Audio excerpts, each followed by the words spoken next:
السلام عليكم ورحمة الله وبركاته. أهلا وسهلا بكم مرة أخرى مع يمين بن علي. اليوم باش تشوف معي كيفية تحضير وجبة كاملة أو مائدة رمضانية بأقل التكاليف، يعني اقتصادية. باش تشوفوا معايا اليوم أطباق سهلة وسريعة، والمذاق متاعها يجي من أبن ما يكون، وإن شاء الله تعجبكم وتنال رضاكم. تو باش نقولوا بسم الله الرحمن الرحيم، نصلوا على النبي المختار عليه أفضل الصلاة والسلام، ونتعدوا مع بعض الأول مرحلة. وأول حاجة نبدو بالخبز. نشوفوا مع بعض مقادير الخبز اللي باش نحضروه اليوم. عندي قيمة 800 غرام فرينة دقيق أبيض وتكون مغربلة، وعندي قيمة 200 غرام من السميد الرطب اللي هو السميد الرقيق. بين السميد والفرينة يجوا 1 كيلوغرام. عندي قيمة ملعقة أكل سكر، بسم الله الرحمن الرحيم، وملعقة أكل خميرة فورية متاع خبز، وعندي ملعقة صغيرة من الملح، وعندي قيمة 3 ملاعق أكل زيت زيتون، وعندي 300 مليلتر من الحليب الدافي. تو باش نخلي آلة العجن تتحرك بشوي بشوي وتخلط المكونات كاملة. تو باش نزيد نخلي آلة العجن تعجن، ونبدو نزيدو في الماء الدافي بشوي بشوي لين تحصلوا على عجين الخبز.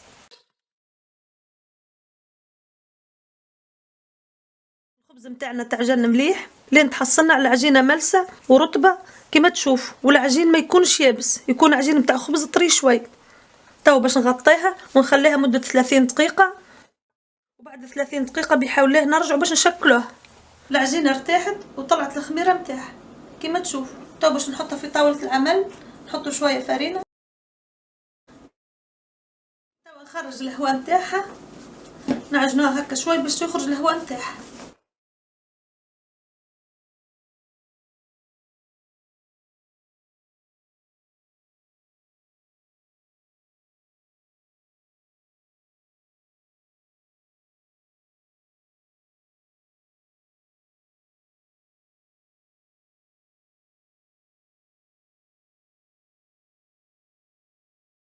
نخدموها كيف هكا بيدينا لين تحصلوا على خبيزات صغيرين بالحجم هذا، ونذروا شوية فرينة اخرين ونحطوهم في طاولة العمل السمين. طلعت الخبيزات كيف هكا كما تشوفوا قريصات. تو باش نقرصهم معاكم كيف هكا ونحلوهم بالقلقال. تو نجيب طبق نفرش بوراق الزبدة ونحط الخبيزة اللي نحضرها نحطها في الطبق كيف هكا، ونكملهم الكل بنفس الطريقة. كملت طلعت الخبيزات، جوني 7 قطعات، 6 كما تشوفوا فيهم في الطبق، وكعبة أخرى هاني في السنين. توا عندي فرشيطة لوح كما تشوفوا كبيرة شوي، مش كما الفرشيطة اللي ناكلوا فيها، هذه كبيرة شوي القياس متاعها باش نزين بها الخبز من فوق.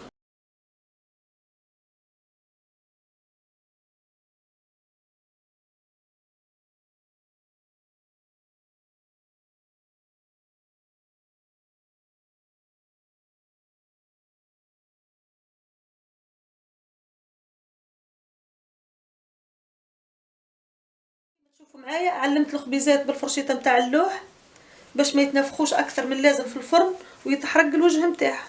توا باش نغطيهم ونخليهم على الأقل 45 دقيقة لين تطلع الخميرة متاعهم مرة أخرى. بعد لا حطيت الخبز يرتاح وتطلع خميرته، توا باش نحضروا مع بعض الطبق الرئيسي متاع اليوم اخترت باش نحضر معاكم مصلي بفخاذ الدجاج. عندي قيمة كيلو فخاذ من الدجاج، وعندي فنجان زيت مخلط، زيت زيتونة أو زيت نباتي، بسم الله الرحمن الرحيم. كما تعرفوا المصلي راهو يحب الزيت، يعني كي المصلي تيبو نحطو الصحن تبدا الصوص متاعو الزيت متاعها الفوق، هذاك علاش نعملو قيمة كبيرة شوي من الزيت. عندي كعبتين طماطم قصيتهم بقشرتهم ما نحيت لهمش القشر. عندي ملعقة أكل ثوم مفروم، وعندي شوية هريسة ما كثرتش. عندي طرونش ليمون مقصوص.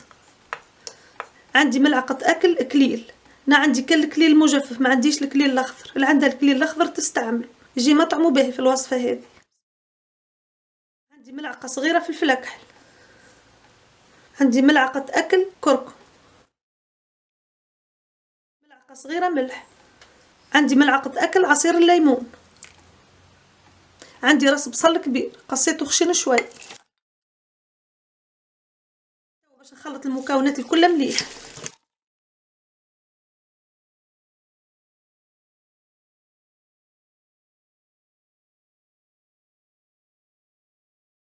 شوية نعناع شايح كما تشوفوا مش ياسر، هذا نعناع مشيحتنا في الدار، نحط منه شوي يعطي مذاق باهي في المصلي نتاع الدجاج. كما تشوفوا معايا حركت المكونات الكل مليح. توا عندي قطع لفخاذ الدجاج، بسم الله الرحمن الرحيم، نزيدهم ونفوحهم مليح بالمكونات كامله. بعد خلطت فخاذ الدجاج مليح في الفاح. توا عندي 750 غرام بطاطا، نحركهم مليح في الفاح.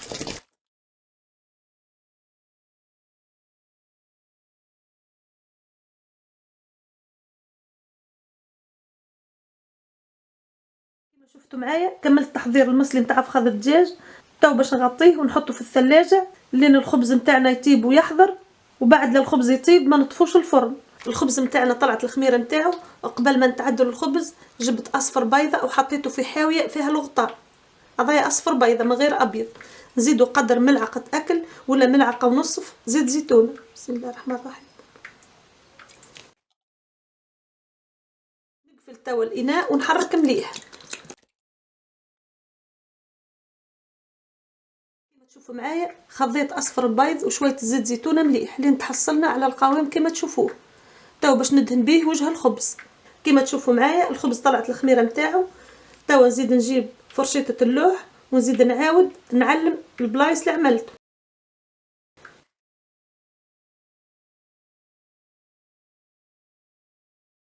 توا عندي الخليط نتاع البيض والزيت، نجيب بانسو وندهن وجه الخبز كامل.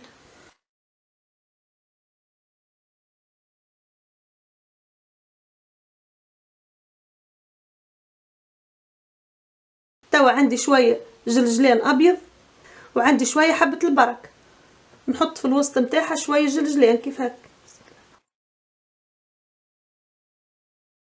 ونجيبوا شويه حبه البركه.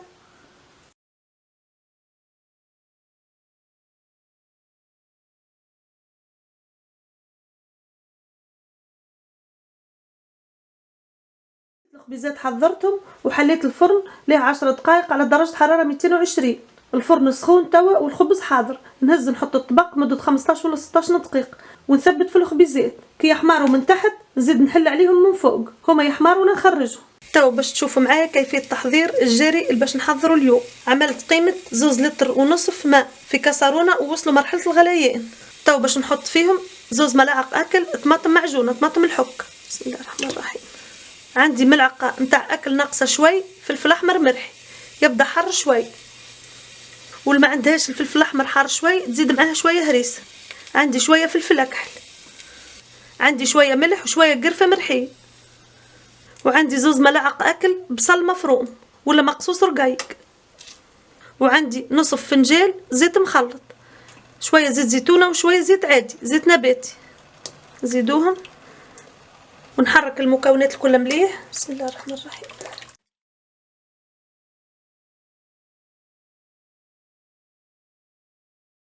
كما شفتوا معايا حركت المكونات الكل مليح. توا عندي صحفه صغيره فيها شويه حمص منفخ قدر 50 غرام وشويه فول منفخ ثاني في الماء من البارح وطهرته نحيت له الخاتم نتاعو كما تشوفوا. الاثنين قيمه 100 غرام. عندي 2 قطع من اللحم الضلع نتاع الخروف كما تشوفوا. نزيدهم. نحرك توا المكونات الكل مليح باش نخلي المرق نتاع الجاري يوصل للغليان نتاعو ونقص عليه النار ونغطيه قيمه 30 دقيقه. وبعد 30 دقيقه نرجع ان شاء الله. كما تشوفوا معايا الخبز حضر وطاب. ما نخليش الخبز يتحرقنا ديما ماكم عارفين. هذا الخبز نتاعنا كيفاش طاب. توا باش نخليه يبرد ونتعدوا المرحله الاخرى ان شاء الله. بعد الخبز نتاعنا طاب وحضر خليت الفرن محلول وما طفيتوش. توا باش نحطوا المصلي نتاع فخاذ الدجاج في الطبق ولا في المول باش يدخل للفرن. المكونات ماني حضرتها معاكم.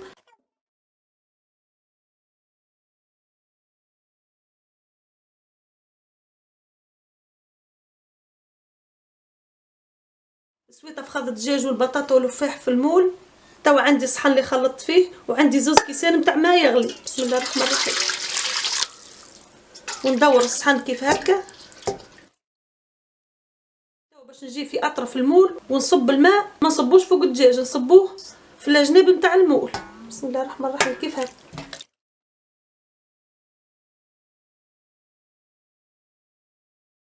نحرك توا المول شوي كيما شفتوني. حركت المول شوي باش الماء اللي حطيته يتوزع في المول كامل. تو باش نغطي المول بالغطاء نتاعو ونحطه في الفرن قيمه 45 دقيقه، وبعد 45 دقيقه بحول الله نرجعوا باش نكملوا بقيه المصلي. المصلي نتاع الدجاج له 45 دقيقه في الفرن. خرجته تو نحيت له الغطاء نتاعو باش تشوفوا معايا القوام نتاع الصوص نتاعو. كيما عارفين الدجاج والبطاطا والطماطم يخرجوا الماء نتاعهم، ونحنا زدنا زوز كيسان ماء كيما شفتوني. مازالت الصوص جاريه. تو باش نرجعه للفرن ونخليه من غير غطاء لين الصوص نتاعنا تخثير والدجاج يتبدل لونه ويحمر هو والبطاطا. هي توصل المرحله اللي قلت لكم عليها، ونحنا نطفوا النار نتاع الفرن ونزيدوا قرينات الفلفل الاخضر. تو باش تشوفوا معايا كيفيه تحضير سلطه اليوم. اخترت باش نحضر معاكم سلطه البسباس. عندي 3 روس بسباس قصيتهم على 2 وغسلتهم مليح، وعندي 3 كعبات طماطم، وعندي قبطه معدنوس. كيما تشوف المعدنوس مش باش نعمله كامل في السلطه، باش نعمل نصف القيمه نتاعو في السلطه والنصف الاخر باش نخليه للمصلي. باش كل صحن نسربيه نحط فوقه شويه معدنوس. المرق نتاع الجري قاعد يطيب، شفت الحمص نلقاه قريب يطيب واللحم طاب. نخرج تو القطيعات نتاع اللحم اللي حطيتهم. بسم الله الرحمن الرحيم.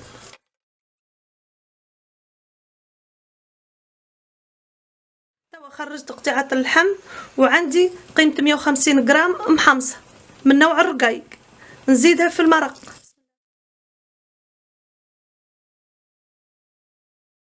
وديريكت نحركها خاطر المحمصة تشد من تحت. نبقى نحركوا فيها لين يعاود يرجع المرق يغلي. تو باش نقص عليها النار ونخليها تطيب، وكل مرة نحركها ما نغفلش عليها خاطر المحمصة راهي تشد من تحت. هي تخثير ونشوفوا كعبة المحمصة نلقوها طابت نطفوا عليها النار. كملت قصيت السلطة. تو باش نحضر معاكم الفاح اللي باش نحطه في السلطة. جبت حاوية بغطاها وحطيت فيها قدر 4 ملاعق زيت زيتون، وعندي نصف عصير ليمونة. نزيدو فوق شوية زيت زيتونة. بسم الله الرحمن الرحيم. نزيد عليها شوية ملح، ونزيدو شوية فلفل أكحل. نرجع عليها الغطاء ونخضها مليح.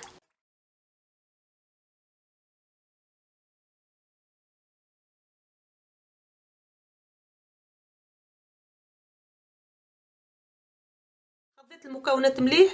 هذا صحن السلطة فيه البسباس والطماطم والمعدنوس، وعندي الفينيغريت اللي حضرتها معاكم. بسم الله الرحمن الرحيم. نحط المكونات كلها كاملة ونخلط المكونات كلها مليح.